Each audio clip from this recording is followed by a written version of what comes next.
Hello everyone, welcome back to this channel. आज इस video में हम बात करने वाले हैं इग्नू के एक असाइनमेंट क्वेश्चन पेपर के बारे में, जो कि है for the course code MCO03 research pathology and statistical analysis. One by one questions read करेंगे और देखेंगे कि ये क्वेश्चन कौन सी यूनिट में से है। First question is what is meant by statistical fallacy, what dangers and fallacies are associated with the use of statistics. ये जो क्वेश्चन है ये है यूनिट नंबर 18 में से interpretation of statistical data. Second question, इस क्वेश्चन के दो पार्ट्स हैं।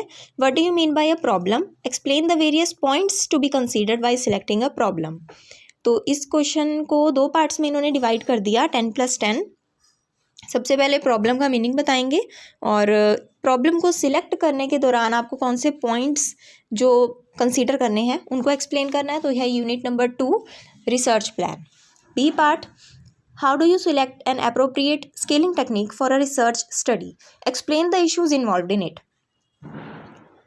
आपको appropriate scaling technique बतानी है रिसर्च स्टडी के लिए। तो ये है unit number 5 measurement and scaling techniques. Now come to the third question. A part, a representative value of a data set is a number indicating the central value of that data. आपको briefly इन statements पर comment करना है। तो first जो statement है ये unit number 8 में से है, statistical derivatives and measures of central tendency, ये यूनिट का नाम है। B part, a good report must combine clear thinking, logical organisation and sound interpretation, unit number 7 diagrammatic and graphical presentation. D part, the research has to provide answers to the research questions raised. ये question first unit में से है, introduction to business research. अब देखते हैं इसका fourth question, write short notes on the following. A part is comparative method of research. तो ये क्वेश्चन होगा फर्स्ट यूनिट का, introduction to business research. B part is structure of a report, report writing वाली जो unit है वो है 19th। C part, components of time series, time series analysis का फुल फ्लैश चैप्टर है, chapter 11। D part is characteristics of a binomial distribution.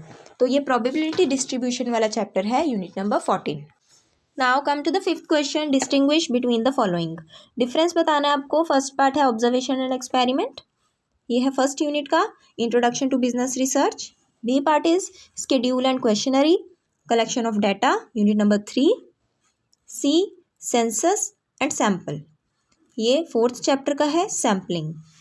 D part is exact test and approximate test, unit number 16 और unit का नाम है test of hypothesis.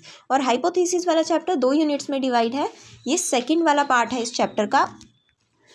I hope आपको ये question paper समझ में आया होगा और आपने यूनिट का नंबर और नेम नोट डाउन कर लिया होगा।